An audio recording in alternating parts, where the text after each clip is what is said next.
ఒక చిన్న short video చేసిరు మా ఎడిటర్లు. ఆ మొత్తం గంట 2 గంటల డ్యూరేషన్లో ఒక 59 సెకండ్ల ఒక వీడియో చేసిరు. ఆ వీడియో గిది నేను తీర్మానం మళ్ళాను ఊరికి తరిమిచ్చి నిన్ను రాళ్ళతో కొట్టిస్తా అన్నావు కదా. మరి నువ్వు జూబ్లీ హిల్స్ లో వండుకున్నావు, మరి నిన్ను దేంతో కొట్టాలి? నువ్వు జూబ్లీ హిల్స్ లో వండుకున్నావు, నిన్ను దేంతో కొట్టాలి చెప్పు? నిన్ను దేంతో కొట్టాలి? కర్రలతో కొట్టాలా, రాళ్ళతో కొట్టాలా, దేంతో కొట్టాలి? వేట కుక్కలను వదలాలా? గమనిస్తాడు తెలంగాణ ప్రజలు. ఇట్లా నేను మాట్లాడిన ఎంతసేపు, నేను గంట 2 గంటలు మాట్లాడితే అందులో ఒక బిట్టు తీసుకున్నది. ఇది రేవంత్ రెడ్డి గారి అంశం వచ్చినప్పుడు మాట్లాడిన మాటలు ఇవి. సో ఒక బిట్టు తీసుకొని మా వాళ్ళు కట్ చేసి ఎడిట్ చేసిరు. అయితే ఈ సోషల్ మీడియాలో చాలామందికి అవగాహన లేక ఏమంటా ఉన్నారంటే, రేవంత్ రెడ్డి గారిని అన్న ఒక్క 59 సెకండ్ల వీడియో చూసి మా పైన ఒక పార్టీకి అమ్ముడు పోయినామని, ఒక నాయకుడు డబ్బులు ఇస్తే ఈ విధంగా చేస్తున్నామని ముద్రలేస్తూ ఉన్నారు. దయచేసి మీరు గమనించాల్సిన విషయం ఏంటంటే, ఒక షాటు ఒక బిట్టు చూసి ఇది ఈ పార్టీకి అమ్ముడు పోయిండు, ఈ నాయకుడికి వత్తాసు పలుకుతుండు అనుకోవడం బుద్ధి తక్కువతనం. నేను చెప్తా ఉన్నా కదా క్లియర్గా. చాలామంది ఓర్వలేక కొందరు కుట్ర పన్ని ఈ రకమైన ఈ దుష్ప్రచారం అనేది చేస్తూ ఉన్నారు మా కేఆర్ టీవీ పైన. కానీ ఎందుకు నేను విషయం మీకు చెప్తా ఉన్నా అంటే, నిన్న నేను రేవంత్ రెడ్డి గారిని అన్నా,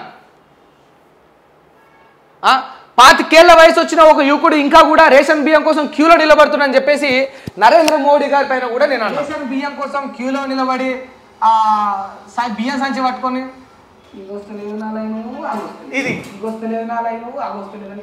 ఇదా ముచ్చట, ఈ ముచ్చట ఇట్లుంటే అంటే మీకు కూడా ఒక అవగాహన అనేది రావాలి.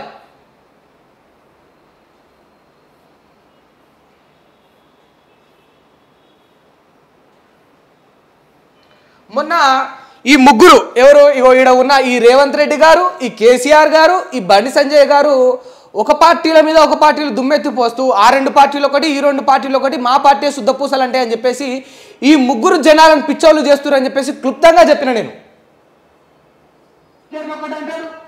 ఈయన ఇద్దరిని ఒకటి అంటాడు, ఆడ ఉన్న కేసీఆర్ గారేమో ఇగో ఈ ఇద్దరిని ఒకటి అంటాడు. ఇక ఈ ఇద్దరిట్లల్లా ఏ ఇద్దరు ఒకరు, మరి వీళ్ళు ముగ్గురిట్లల్లా ఈ ట్రయాంగిల్లో ఎవడు తోడు దొంగలు, లేకపోతే వీళ్ళు ముగ్గురు తోడు దొంగల ఈ జనాలను పిచ్చోళ్ళను చేస్తుండ్రా అని జనాలు గమనించాలి.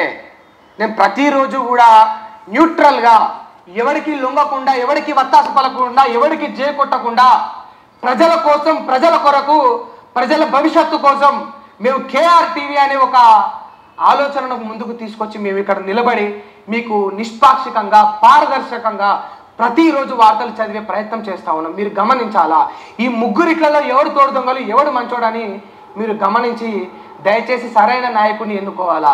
ముగ్గురు తోడు దొంగలు అయితే నేను చెప్తా ఉన్నా, 3 చెరువుల నీళ్లు వీళ్ళందరికీ తాపిచ్చే బాధ్యత అనేది మీ పైనే ఉన్నది. ఒక్కొక్కడికి ముచ్చవడలు పట్టాలి. ఈయన ఇద్దరిని ఒకటి అంటాడు, ఈయన ఇప్పుడు మీరు చెప్పండి మిత్రులారా, నేను అనలేదా? ఇది ఇప్పుడు కాదు, నా పైన నిన్న మొన్న చేస్తున్న దుష్ప్రచారం అది. ఎవరు? ఈ చింతపండు నవీన్ పైన, ఈ చింతపండు నవీన్ చేసిన కొన్ని తప్పులను, ఆయన చేసిన మోసాలను ఎండగట్టే ప్రయత్నం కొన్ని వీడియోలలో చేస్తే చాలామంది ఏమంటా ఉన్నారంటే ఇది బీఆర్ఎస్ ఫేవర్ అని, ఇంకోరు బీజేపీ ఫేవర్ అని, వాళ్ళ దగ్గర డబ్బులు తీసుకురని. నేను ఈ వీడియోలో మీకు క్లియర్గా ఏం చెప్పినా, ఈ ముగ్గురు నాయకుల్లో ఎవరు తప్పు చేసినా కూడా ఈ ముగ్గురికి 3 చెరువుల నీళ్లు తాపియాలి, అవసరమైతే 7 ముళ్ళ కట్టె కూడా పెట్టాలి. ఆ యొక్క బాధ్యత, ఆ చేయాల్సిన పని, అవసరం జనాల పైన ఉన్నదని చెప్పేసి నేను క్లుప్తంగా చెప్పిన కదా ఈ వీడియోలో. ఇప్పుడు ఇవన్నీ నిన్న మొన్న చేసిన వీడియోలు, ఇవన్నీ ఎటువా ఈ చింతపండు నవీన్ మోసాలను అన్ని కూడా తెలిపిన వీడియోలు ఎప్పుడు నిన్న మొన్న చేసినాయి. నేను ఈ ముగ్గురి భర్తం పట్టాలే, జనాలందరూ ఏకమే అని చెప్పింది ఎప్పుడు? మీరే చూడరు, కింద స్క్రోలింగ్ చేసుకుంటే అప్లోడ్ చేసిన డేట్ కనిపిస్తుంది. గీడ ఉన్నది నేను మొన్న చెప్పిన ముచ్చట. ఇక నిన్న అన్న ముచ్చట్లన్నీ ఒక గీడ ఉన్నాయి పైన. మేమేమంటా ఉన్నామంటే, కొందరు అంటే ఇక తప్పులు చేసిన తప్పులను మీడియా ఉన్నది ఎందుకు? మేము మీడియా ఉన్నది ఎందుకు? నీలాగా పార్టీలు మారనిక, అవసరానికి తగ్గట్టు టికెట్ ఇవ్వకపోతే పార్టీలు మారనిక, ఇంత పొడుగుందా అన్నదాన్ని పోయి అదే పట్టుకోనిక. కేసీఆర్, రేవంత్ రెడ్డి కంటే కేసీఆర్ అనేమంటివి, పోయి రేవంత్ రెడ్డి సంకల జోరితివి. ఈ తీన్మార్ మల్లన్న యొక్క ఆగడాలను మోసాలను చెప్పే ప్రయత్నం మేము చేస్తూ ఉన్నప్పుడు వీళ్ళు ఏమని దుష్ప్రచారం చేస్తూ ఉన్నారంటే మేము ఒక పార్టీకి ఒక నాయకుడికి అమ్ముడు పోయినామంటా ఉన్నారు. మేము చెప్తా ఉన్నా ఇప్పుడు కూడా తప్పు ఎవరు చేసినా సరే ఇట్లనే ఇదే మార్నింగ్ న్యూస్లో నిలబడి ఇదే కేఆర్టీవీ వేదికగా మేము నిలదీసి అడుగుతాం. వాడు ఎవరైనా సరే, అది కేటీఆర్ అయినా, కేసీఆర్ అయినా, నరేంద్ర మోడీ అయినా, బండి సంజయ్ అయినా, రేవంత్ రెడ్డి అయినా, ఇక పక్క దేశం నుంచి వెళ్ళి ఇంకెవరు వచ్చినా కూడా ఇంకా కూడా అంటే చాలామంది ఏమనుకుంటున్నారంటే ఒకటిద్దరు అన్న 2-3 మాటలను వీటిని గుడ్డిగా నమ్మేస్తున్నారు. నేను ప్రజలందరికీ కూడా ఏం చెప్పాలనుకుంటున్నా ఇప్పుడు అంటే ఎప్పుడు కూడా పూర్తి స్థాయిలో చెడే ఇక్కడ ఉండదు, గుర్తుపెట్టుకోండి. అది రాజకీయంలో అయినా, పోలీసు రంగంలో అయినా, ఈ యొక్క హాస్పిటల్స్లో అయినా, ఈ యొక్క విద్యారంగంలో అయినా, ఈ జర్నలిజంలో అయినా కూడా, ఈ యొక్క మీడియా రంగంలో అయినా కూడా ఎప్పుడు కూడా పూర్తి స్థాయిలో చెడే ఉండదు. దయచేసి మీరు అందరూ గమనించాలి. ఎందుకంటే మంచి అనేది లేకపోతే అక్కడ అది ఎంత చెడైనా ఉండని, అక్కడ కొంత మంచి అనేది లేకపోతే ఆ వ్యవస్థ నడవదు, గుర్తుపెట్టుకోండి. రాజకీయంలో అందరూ చెడ్డోళ్ళు అయితే ఇక ఈ పోలింగ్ ఎందుకు ఉంటుంది, ఓట్లు ఎందుకు ఉంటాయి? చెడ్డోళ్ళందరూ ఏకమై మనల్ని నియంతలాగా పాలిస్తారు కదా, ఓట్ల సిస్టమ్ అనేది ఉండదు, గుర్తుపెట్టుకోండి. దొంగలు ఊర్లు పంచుకున్నట్టు ఆ చెడ్డ రాజకీయాలందరూ ఒకటై జనాలను ఇబ్బందులు పాలు చేస్తారు. రాజకీయంలో కూడా ఇంకా మంచి వాళ్ళు ఉన్నారు. ఈ మీడియాలో కూడా నిజాలను నిర్భయంగా ప్రజలకు వాస్తవాలను చూపెట్టే వాళ్ళు ఉన్నారు. ఎప్పుడు కూడా కొందరు తప్పుడు వ్యక్తుల యొక్క దుష్ప్రచారాలకు సామాన్య ప్రజలు ఆ ప్రలోభాలకు ఆ యొక్క దుష్ప్రచారాలకు లోబడద్దు అని చెప్పేసి నేను ఈ వేదిక మీ అందరికీ చెప్పాలనుకున్నా. ఎందుకు అంటే మేము నీతిగా నిజాయితీగా వాస్తవాలు చూపెట్టడానికే ఇక్కడికి వచ్చినాం.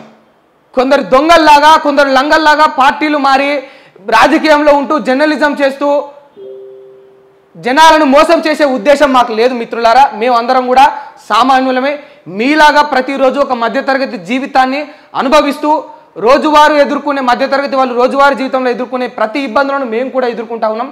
మేము ఎదుర్కొనే ఇబ్బందులు భవిష్యత్తు తరాల్లో ఇంకొకరికి రాకూడదు, సరైన న్యాయం జరగాలనే కేఆర్టీవీ అనే ఒక వేదికను మేము ఏర్పాటు చేసుకొని మేము ముందుకు వచ్చినాం.